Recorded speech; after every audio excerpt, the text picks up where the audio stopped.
Palavra de Deus em Mateus 15, a partir do versículo 21. Jesus saiu dali e foi para a região que fica perto das cidades de Tiro e de Sidom. Certa mulher cananeia que morava naquela terra chegou perto dele e gritou: Senhor, filho de Davi, tenha pena, tenha misericórdia de mim. A minha filha está horrivelmente dominada por um demônio. Mas Jesus não respondeu nada. Então os discípulos chegaram perto dele e disseram: mande essa mulher embora, pois ela está vindo atrás de nós, fazendo muito barulho. Jesus respondeu: eu fui mandado somente para as ovelhas perdidas do povo de Israel. Então ela veio, ajoelhou-se, o adorou, ajoelhou-se aos pés dele. Outra tradução diz: o adorou. E ela disse: Senhor, me ajude. Jesus disse: não está certo tirar o pão dos filhos e jogá-lo para os cachorros. Sim, Senhor, respondeu a mulher, mas até mesmo os cachorrinhos comem as migalhas que caem debaixo da mesa dos seus donos. Mulher, você tem muita fé, disse Jesus, que seja feito o que você quer. E naquele momento a filha dela ficou curada. Senhor nosso Deus, nosso amado, bendito Pai, fale ao nosso coração por meio desta mensagem que é do Senhor. Que o Teu Espírito Santo fale ao nosso coração, trazendo a nós o cumprimento da Tua vontade em nossas vidas. Que é o que nós te pedimos e oramos em nome de Jesus. Amém e graças a Deus. Essa história que nós acabamos de ler, ela é muito importante para nós. E eu queria começar essa ministração dessa mensagem convidando você a pensar na forma, na maneira como você tem buscado a Deus. Como você avalia a maneira como você tem buscado a Deus? Como você avalia a forma como você tem adorado ao Senhor? Tanto no aspecto da fé, no aspecto do fervor, no aspecto da adoração, no aspecto da perseverança, no aspecto do amor. Como que você avalia a forma como você tem buscado a Deus? Como que você avalia? Como tem sido o teu relacionamento com Deus? Como você tem buscado o Senhor? Como você tem buscado a Deus? Quando eu leio a história desta mulher, é isso que me chama a atenção. Talvez algumas pessoas, e não está errado, né, aquilo que nos chama a atenção num texto, porque isso é algo muito subjetivo, é algo muito pessoal. Para muitas pessoas, o que está em relevo nessa história é o milagre final. É o milagre que acontece no final da história. A filha da mulher é curada, a filha da mulher é liberta de um demônio. É óbvio que isso é significativo, é óbvio que isso deve ser celebrado, deve ser anunciado, porque Jesus, ele tem o poder para destruir de fato as obras do diabo. Mas o que me chama a atenção nessa história é a forma como aquela mulher buscou a Jesus, é a forma como aquela mulher buscou o Senhor. E sabe, irmãos, é muito significativo isso, porque o Evangelho de Mateus, no capítulo 15, a gente começou a ler no versículo 21, mas se você for lá para o começo do capítulo 15, você vai ver que horas antes de Jesus ter tido essa experiência com essa mulher, ou essa mulher ter tido essa experiência com Jesus, ele teve uma experiência amarga com os fariseus, com os doutores da lei, com os religiosos dos judeus.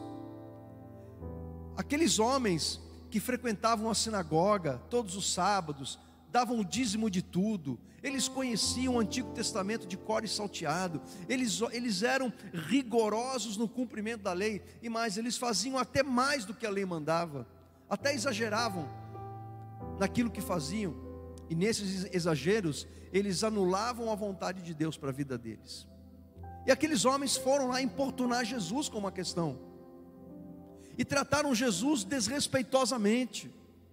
Eles foram orgulhosos, eles foram soberbos, não reconheceram quem era Jesus. Foram lá perturbar o Senhor com uma questão que não era tão importante assim para Deus, porque os discípulos de Jesus estavam comendo sem lavar as mãos, e eles ficaram escandalizados com aquilo.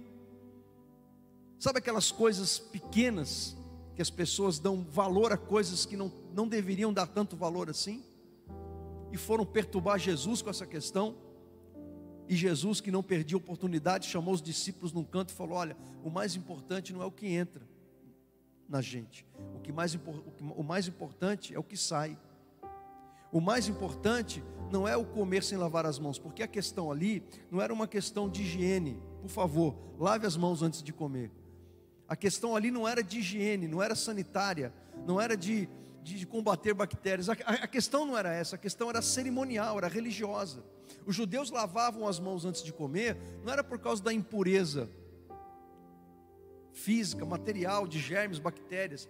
Ali era uma purificação cerimonial, para que eles não se contaminassem espiritualmente. Então Jesus chama os discípulos num canto, depois daquela discussão, e fala: olha, o que contamina o homem não é o que entra, é aquilo que sai. E Jesus está falando de uma contaminação não viral, não bacteriana. Jesus está falando de uma contaminação espiritual. E ele fala: olha, o que contamina o homem não é o que entra, é o que sai. Porque o que sai, sai do coração. A mentira, o roubo, o adultério, as impurezas, a falsidade, o egoísmo, a inveja, os ciúmes. É isso que contamina o homem, porque isso sai do coração. E é isso que contamina. Então não é o que entra, mas é o que sai, espiritualmente falando, que contamina o homem. Então Jesus deu essa explicação. E aí, horas antes, depois de Jesus passar por essa experiência, com aqueles homens tão religiosos, tão santos aos olhos deles, Jesus sai daquele lugar e vai então para as regiões de Tiro e Sidom, onde é o atual Líbano hoje, uma região fora dos limites de Israel.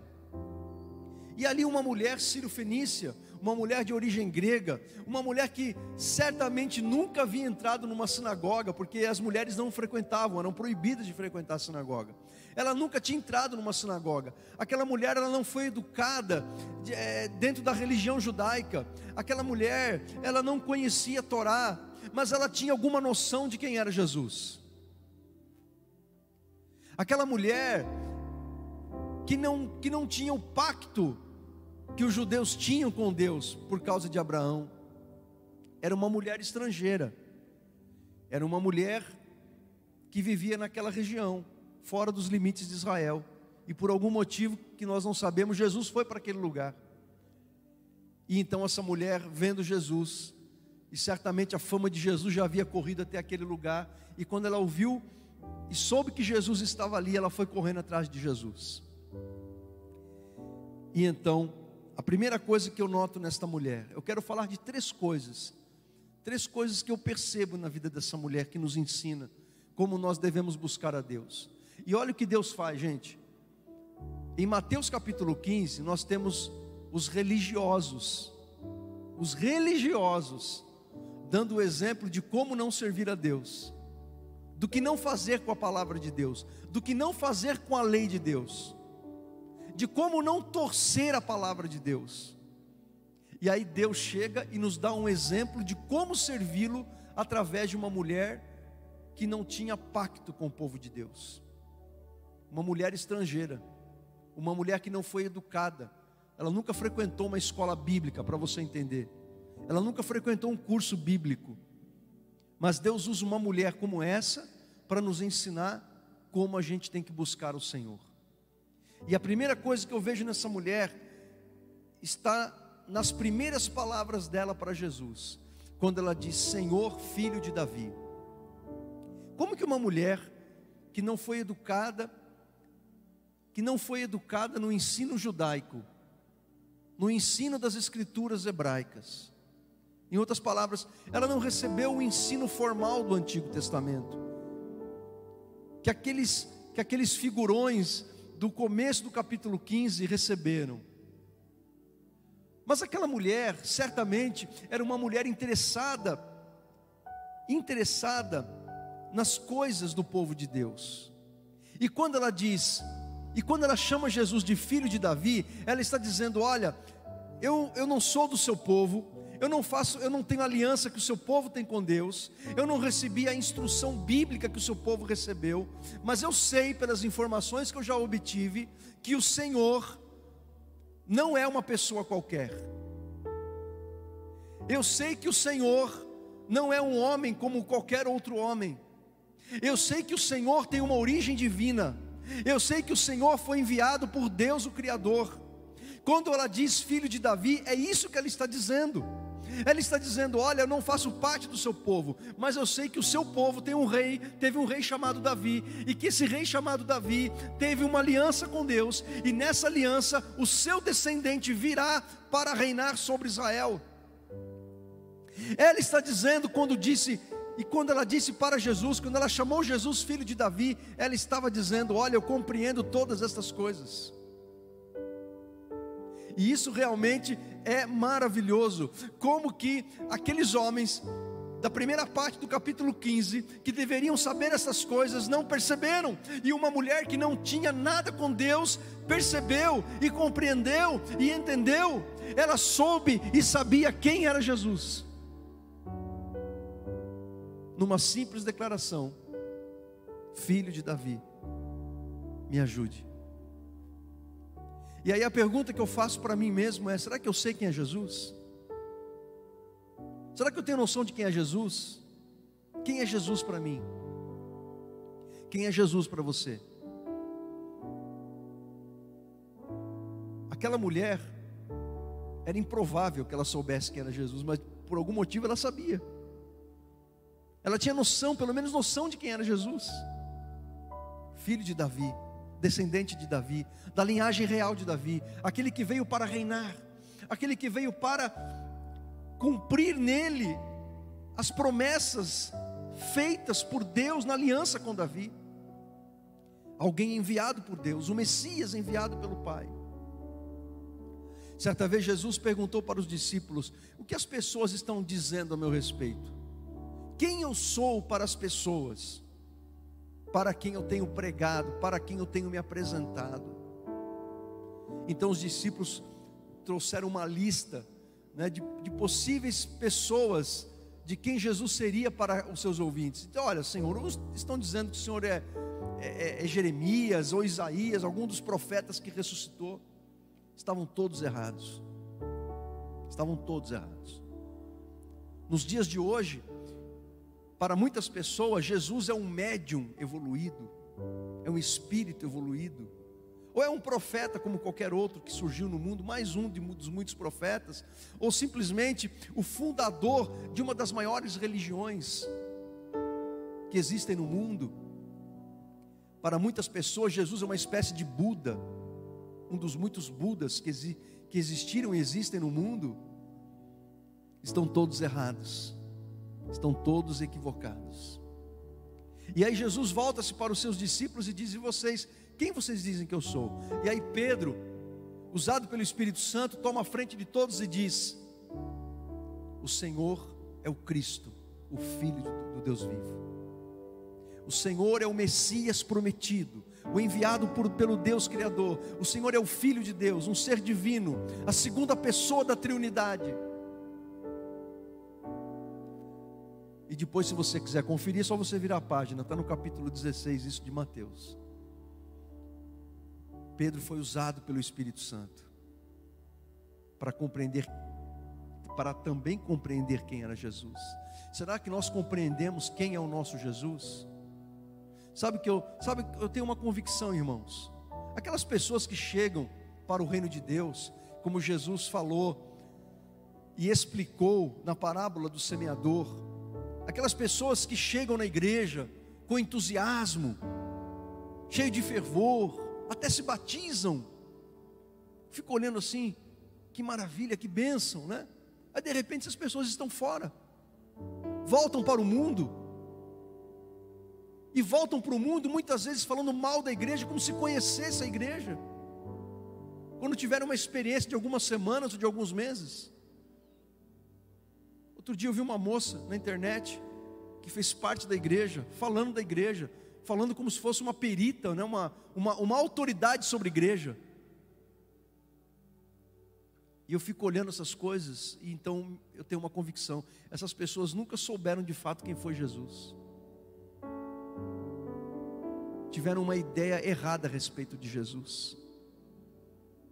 Não sabem quem é Jesus. Saber quem é Jesus é fundamental para a nossa vida de relacionamento com Deus. Mas quando eu falo saber quem é Jesus, não é apenas um saber teológico. O saber teológico, ele é importante. O saber teológico, ele é importante sim. E aqueles que criticam o saber teológico estão se contradizendo, porque criticam o que usam para ensinar as pessoas. Pastor, pregador, evangelista, seja lá o que for, que critica o saber teológico, cristão bíblico, está criticando o que ele mesmo usa para ensinar as pessoas e para pregar o que ele prega para as pessoas. Então o saber teológico, ele é importante sim, porque nele está fundamentada a nossa fé. O que cremos, o que sabemos é importante. Mas mais importante do que o saber teológico é o saber experimental, é o saber relacional, é o conhecer a Jesus, não apenas de ouvir falar a respeito dele, mas de caminhar com ele, de andar com ele. Eu preguei dias atrás aqui, eu falava sobre isso, que mais importante do que você trabalhar para Jesus é você fazer uma jornada com ele.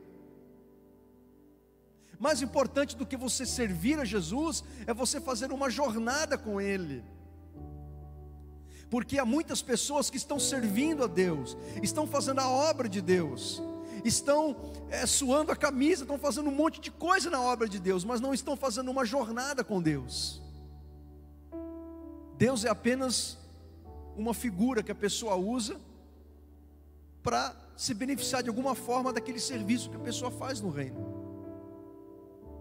Então, a gente tem que se perguntar, nós que trabalhamos na igreja, no reino, você que tem um cargo, você que tem um título, você que é um obreiro, você que faz qualquer coisa na obra de Deus, você tem que se perguntar: eu estou apenas usando o ministério para preencher alguma necessidade emocional minha, uma necessidade psicológica, uma necessidade que eu tenho de me preencher de alguma forma? Eu estou fazendo isso porque eu amo a Deus, porque eu conheço a Deus, porque Ele transformou a minha vida, transformou o meu caráter, o meu pensar. Eu sou uma nova pessoa, então eu quero servir o meu Senhor, porque eu o conheço, eu sei quem Ele é. Então a gente tem que se perguntar, quando olhamos essa mulher, nós encontramos algo extraordinário. Ela não sabia tudo sobre Jesus, é óbvio que não.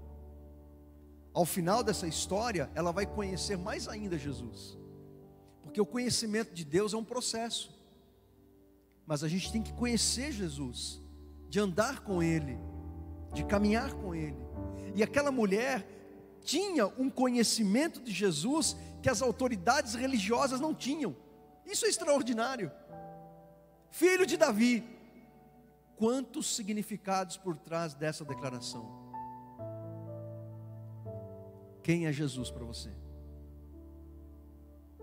O que Jesus representa para você? O que Ele significa na sua vida? A segunda coisa que eu observo nessa mulher é que ela teve a humildade para se prostrar perante o Senhor. Diz que ela clamou por misericórdia no versículo 22. Senhor, tenha misericórdia de mim. Na linguagem de hoje, diz assim: tenha pena de mim. Mais adiante, no versículo 25, diz que ela se ajoelhou aos pés de Jesus. Outra tradução diz que ela adorou o Senhor. Em outras palavras, ela se apresentou com humildade. Ela se humilhou na presença de Deus. Ela reconheceu a grandeza de Jesus e a sua pequenez. É assim que devemos nos apresentar diante de Deus. É assim, é desse jeito. Eu fico impressionado quando eu ouço de alguns pastores, pregadores, que dão uma espécie, que ensinam o povo a dar uma espécie de carteirada em Deus. Gente, com Deus não funciona carteirada não. Deus não é qualquer um não, gente. Lembra aquela música que falava que Deus é 10? Gente, dizer que Deus é 10 é empobrecer Deus, porque Deus é muito mais do que 10. Se é uma questão numérica, Deus é 1 milhão, é 1 bilhão, é 1 trilhão. Não funciona, gente, carteirada em Deus. Você lembra daquela parábola que Jesus contou do fariseu e do publicano que estavam orando a Deus? E Jesus então ele pinta um quadro que na verdade aquele quadro não era podia ser uma ficção, mas era a representação de uma realidade que acontecia naqueles dias. Nesse quadro, Jesus pinta um fariseu buscando a Deus. E aquele fariseu, Jesus disse que ele orava de si para si mesmo. Olha que interessante. O cara estava falando com Deus, mas na verdade ele orava de si para si mesmo. Então ele veio se engrandecendo para cima de Deus, dizendo: Senhor, obrigado porque eu sou um fariseu, porque eu fui educado dentro de uma sinagoga. Eu quero te agradecer porque eu sou maravilhoso, eu sou belo, eu sou extraordinário, eu sou o cara, estou entre os 10 mais da sinagoga da minha cidade. Obrigado, Senhor, porque eu dizimo, porque eu jejuo, porque eu sou o máximo. Orava de si para si mesmo. É muito saudável que você reconheça as suas virtudes. Isso não é ruim, não. Aliás, eu incentivo você a fazer isso. Você identificar, reconhecer naquilo que você é bom, as suas qualidades, as suas virtudes. Isso é muito bom, isso é saudável. Mas não use isso para se engrandecer, nem para cima de Deus, nem para cima de quem quer que seja, porque aí deixa de ser uma virtude e passa a ser uma fraqueza. Você está entendendo? Então aquele homem começou a se engrandecer para cima de Deus. E nesse quadro pintado por Jesus, ele coloca um publicano. Sabe o que era um publicano? Era um cobrador de impostos. Só que era um cobrador de impostos porque os judeus estavam dominados pelos romanos, e os romanos cobravam impostos dos judeus. E o que os romanos faziam? Eles contratavam os próprios judeus para cobrar impostos para os romanos. Então os publicanos judeus, cobradores de impostos, eram tidos como a pior espécie da humanidade para um judeu religioso. Um publicano era considerado como um traidor da nação, o pior dos pecadores. E como se não bastasse, os publicanos, que eram cobradores de impostos, tinham fama de ladrões, porque eles cobravam mais do que eles deviam, forjavam os relatórios que davam aos romanos. Zaqueu era o chefe dos publicanos. O que ele fazia? Ele era o chefe da propina. Então ele recebia uma porcentagem maior das propinas que entravam. Era uma corrupção, era uma baderna aquilo ali. Então Jesus pega um publicano, e Mateus, que escreveu esse evangelho, ele era um publicano que se converteu. E aí Jesus, nessa parábola, ele pinta um publicano buscando a Deus, humildemente, batendo a mão no peito, sem a coragem de olhar para o céu, para o alto, e ele clamava: Senhor, meu Deus, tem misericórdia de mim, pecador. E Jesus, ele diz qual é o resultado espiritual de cada uma dessas posturas diante de Deus. Ele diz que aquele fariseu, ele saiu sem ser abençoado por Deus daquela oração. Ele não foi recompensado por Deus. Sabe por quê? Porque a recompensa veio dele mesmo. Ele mesmo já se recompensou. Eu sou o máximo, eu sou o cara, eu sou extraordinário. É melhor você ser abençoado por você mesmo ou ser abençoado por Deus? Eu acho que por Deus, né? Ao passo que aquele fariseu saiu dali com a bênção de Deus, com o perdão de Deus, com a graça de Deus sobre ele. Então eu quero dizer para você que não importa o seu título, a sua posição, se você é pastor, se você é obreiro, se você é presbítero, se você é diácono, se você é vice-deus, é tanto título aí, né? Estão inventando bispo, apóstolo, patriarca. Isso para Deus, gente, não significa nada. Significa para nós, para saber onde está cada um nessa hierarquia da igreja. Isso para nós é importante.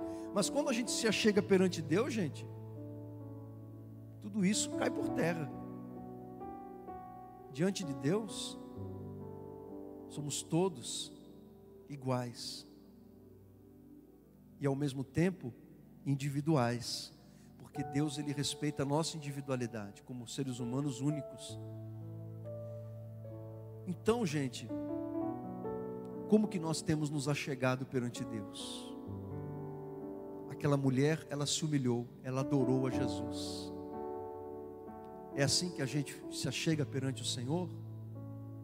Ou quando a gente quer muito uma coisa, a gente chega dando carteirada em Deus. Senhor, eu sou não sei quem, eu tenho esse título, né? Tenho feito tanta coisa na tua obra.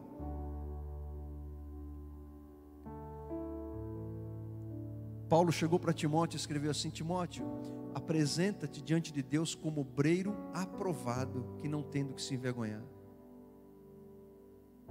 Como obreiro aprovado. Obreiro usado, Deus usa, gente. Deus usou Ciro, Deus usou Nabucodonosor, Deus usa o diabo se quiser. Para Deus usar a gente é fácil. O que interessa para Deus é a gente estar diante dele aprovado. Aquela mulher foi aprovada por Jesus. E a terceira coisa que eu noto naquela mulher é a perseverança da sua fé. Ela não desistiu em nenhum momento diante dos sucessivos obstáculos que foram surgindo. Se a gente fizer uma análise do ponto de vista social, aquela mulher tinha tudo para sair dali sem a bênção dela. Porque primeiro era uma mulher, e uma mulher naqueles dias, ela tinha uma condição desfavorável em relação aos homens. Segundo, era uma mulher estrangeira. Mais um motivo para ela desistir no primeiro obstáculo que ela encontrou naquela busca a Jesus. Eu poderia ficar falando aqui 1 hora de cada um desses obstáculos aqui, mas eu tenho apenas alguns minutos para falar sobre eles, e você vai entender como que aquela mulher teve uma fé perseverante.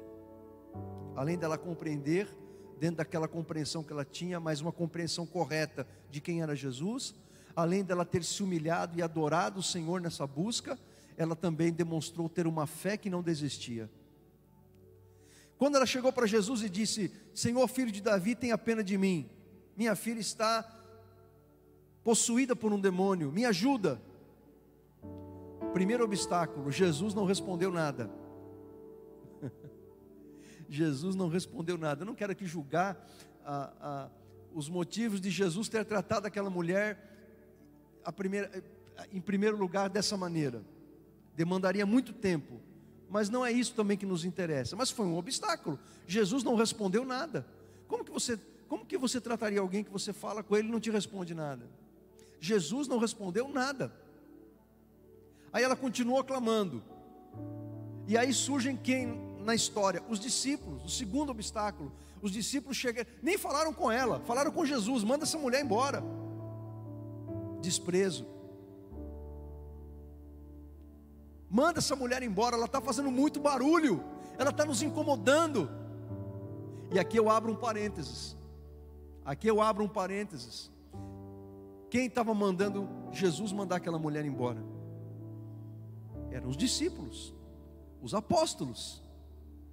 Quando eles falaram para Jesus isso, quando deram essa ideia para Jesus, eles julgavam estar fazendo um favor para Jesus. Eles julgavam estar fazendo um favor para Deus. Eles julgavam estar fazendo um bem para a obra de Deus. Eles julgavam estar fazendo algo que Jesus aprovava.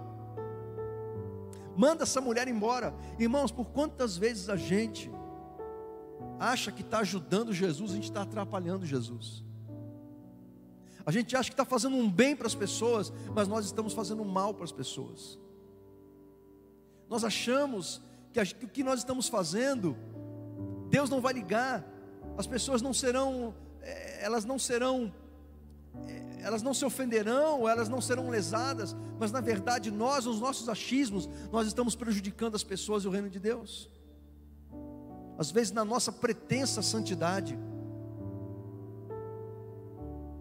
achamos que estamos fazendo bem quando estamos fazendo mal. Fecha parênteses. Voltando para a mulher, mais um obstáculo. Os apóstolos nem falaram com ela: ei mulher, sai daqui, sua maluca. Não, nem olharam para ela. Jesus, manda essa mulher embora. E ela continuou falando, ela continuou clamando. E aí Jesus, que primeiro ficou em silêncio, agora Jesus fala. E Jesus fala e envia uma mensagem para ela: olha, a minha prioridade são os descendentes de Abraão. Eu vim agora, prioritariamente nesse momento, para evangelizar os judeus, os descendentes de Abraão. A minha missão é, eu tenho um foco, eu tenho um objetivo claro, que é primeiro priorizar os judeus. É eles que eu tenho que evangelizar primeiro. Jesus, ele tinha uma agenda, Jesus, ele tinha um propósito, ele tinha um foco, ele tinha um objetivo a ser atingido. E ele fala, e é isso que ele está dizendo para a mulher, quando ele diz para ela: eu fui mandado somente para as ovelhas perdidas do povo de Israel. Eu não quero entrar aqui na questão se Jesus estava testando aquela mulher, se Jesus sabia que ao final ele iria curar. Eu não quero entrar nessa questão, porque não é esse o foco da mensagem agora. Mas ela não desistiu diante dessa explicação teológica de Jesus, espiritual de Jesus, de objetivo de Jesus. Ela não se satisfez, ela continuou buscando, ela não desistiu, ela teve uma fé perseverante, e ela se ajoelhou, e ela adorou o Senhor e disse: me ajude. E aí Jesus, como se ela não tivesse compreendido o que significava ser enviado somente para as ovelhas perdidas de Israel, Jesus usa de uma metáfora e diz: olha, não é bom a gente tirar o pão dos filhos e dar aos cachorrinhos, aos animais domésticos que frequentam a casa. Aí aquela mulher, sabiamente ela diz: mas os cachorrinhos da casa comem das migalhas que caem da mesa dos seus donos.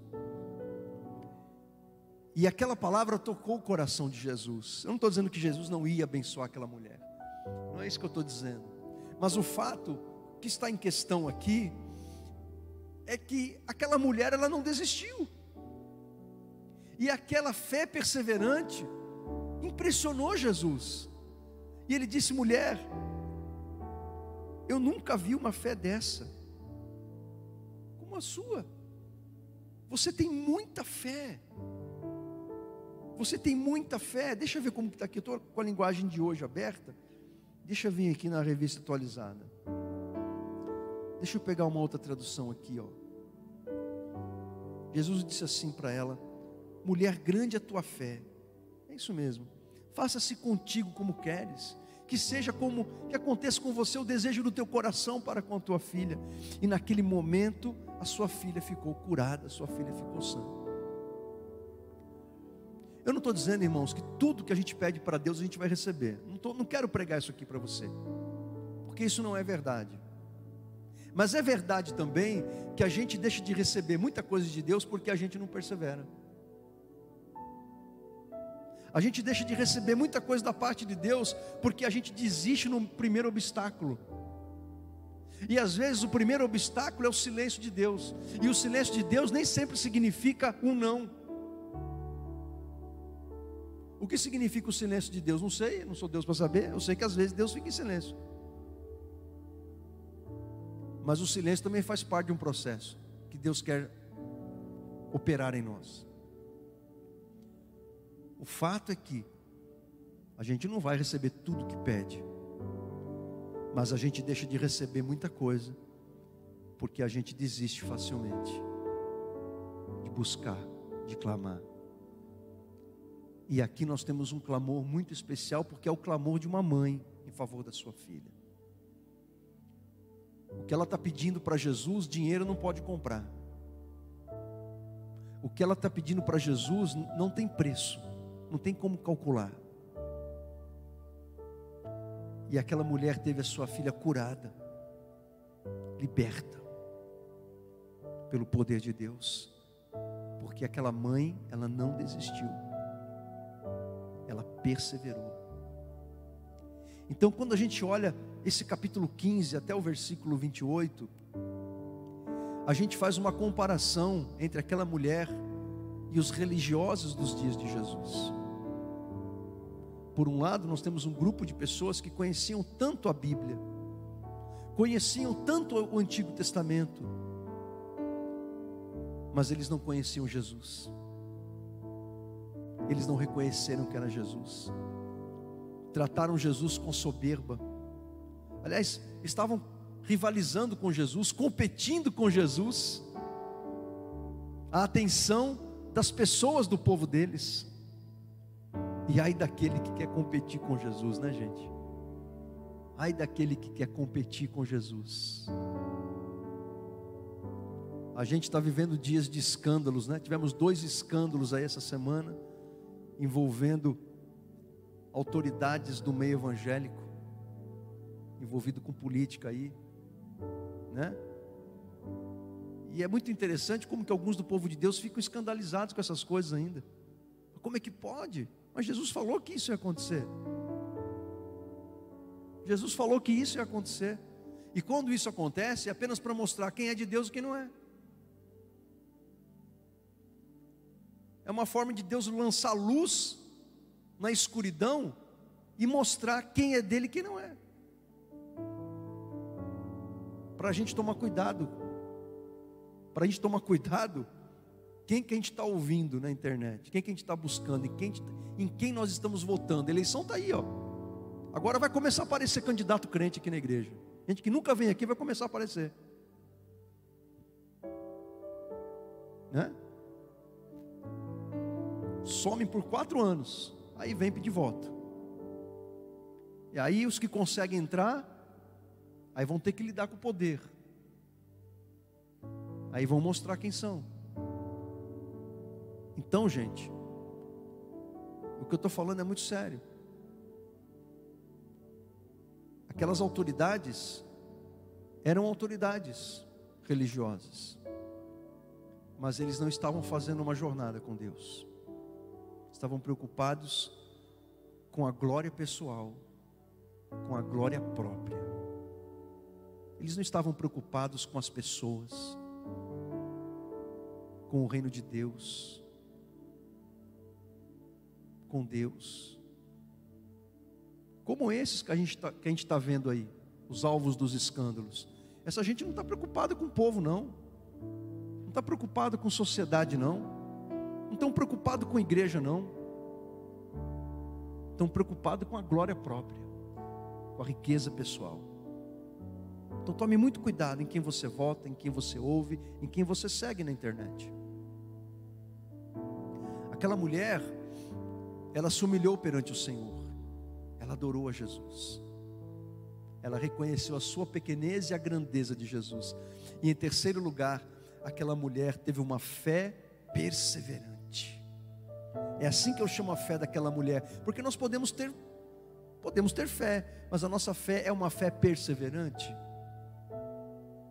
É uma fé que prossegue, que não desiste, que não entrega os pontos, até onde der, a nossa fé está ali, acesa, firme, mesmo diante de obstáculos, de dificuldades, de oposições. Essa é a nossa fé? Essa é a sua fé? É a minha fé? É a pergunta que eu faço a mim mesmo nessa noite, nessa manhã. eu convido você a fechar os teus olhos, abrir o teu coração.